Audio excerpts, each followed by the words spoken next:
What's up, Animal Crossing fans? My name is Blaze, and today I want to talk to you a little bit more about Animal Crossing New Horizons. There's so much information coming out, so many cool things that have been, well, that were announced at E3, but also a lot of interviews have uncovered more information about the game.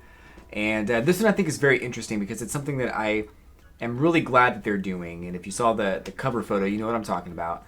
It's the fact that Animal Crossing New Horizons will not have a direct connection between Animal Crossing New Horizons and Pocket Camp. So I think that's awesome because honestly, let me read the quote here and I'll tell you why I think that's awesome. But basically it says, this is from Kogoku, "We want to make sure to separate the gameplay because we feel they're two different types of games."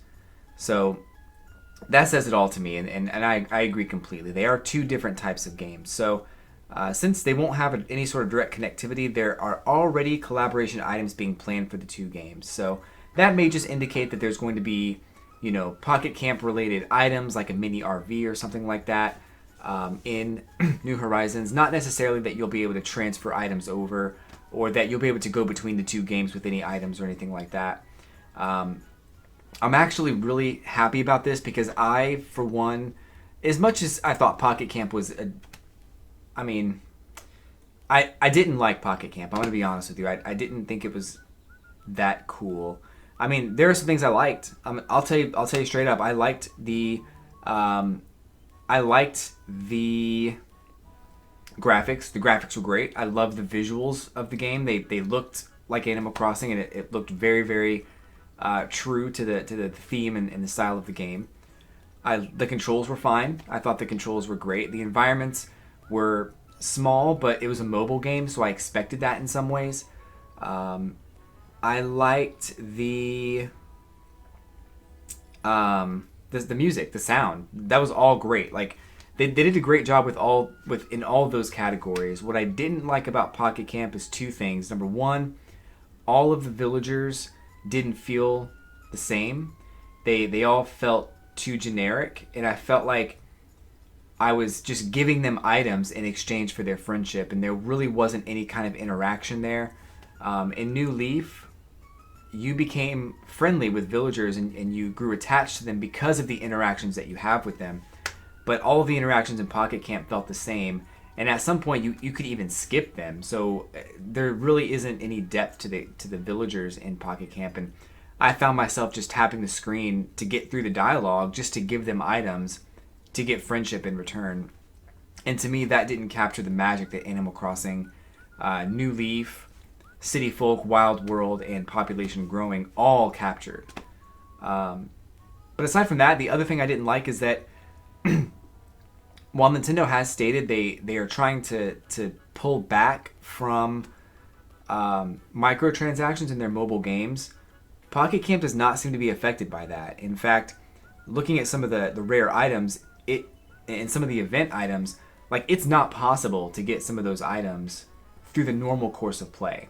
Like you almost have to buy Leaf tickets in order to get some of those items, and it's really frustrating. So, I saved up as many as I could over from the launch of the game until now.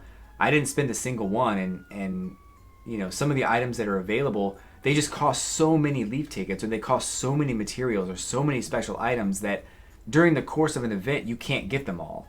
So maybe you'll wait for the event to come back around, but it just wasn't fair. Not to mention when you buy those fortune cookies, the odds of getting the rare items are super low. So I just felt like the economy and the way that you earn items and the way that you can get the special items was basically a pay to win type of system, and I don't want that to be transferred over into Animal Crossing New Horizons in any way. So when you think about the game and how it is a progressive game, and that you'll have to chop wood and chop trees to get wood and hit rocks to get clay and stone and things like that, like those materials are used to make items, and more materials are used to make furniture and larger items that you can decorate outside or inside, and that is awesome.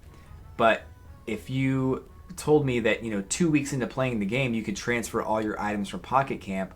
Well, now it becomes a game of who spent the most money or the most time in Pocket Camp, because their town's going to look way better than my town in far less amount of time. So I'm very happy that they're not directly connecting Pocket Camp and Animal Crossing New Horizons, because I just feel like that would not necessarily ruin the feel or the tone of the game, but it would definitely have an impact in a way that and personally I feel like it would kind of take away from my experience of the game a little bit. Just knowing that I worked so hard for a modern cabinet. Well, this person over here has the entire modern set because he played Pocket Camp and spent a bunch of money. So I'm glad they're not incorporating Pocket Camp connectivity in a way that breaks the game. Maybe they'll have some kind of advertisement. Maybe one of your villagers will say something like, "Hey Blaze, it'd be cool to go on a camping trip, wouldn't it?" And that would be cool. And maybe there'll be some kind of a way to any villager that you have in your New Horizons town, you could just invite over to your Pocket Camp, and that might be okay. I don't really want the other way around. I wouldn't necessarily mind if the things you do in New Horizons affect Pocket Camp, but I don't want Pocket Camp progress to affect New Horizons. So I'm excited about that. Maybe you guys agree. If you disagree with anything I have to say, that's totally okay. But definitely make sure you voice your opinion in the comments below. But I just wanted to talk about that because I for one am very glad that it's not going to be a race, to see who spends the most money or the most time. It's you can play at your own pace, and that's fun, and I like that. Anyway, though, that's probably going to do it for this video. I just wanted to kind of get that out there and let you guys know that in case you hadn't heard it on the internet anywhere, that Pocket Camp and Animal Crossing New Horizons will not have any direct connectivity. So good news for me, but let me know what you think in the comments below. Also, like and subscribe. I'm doing more videos on Animal Crossing news that comes out over the next few weeks. There's still a whole bunch of more stuff that I found that I want to get out there, so definitely make sure you watch the channel for new updates. And thanks again for watching, everybody. I'll catch you guys on the flippity flip.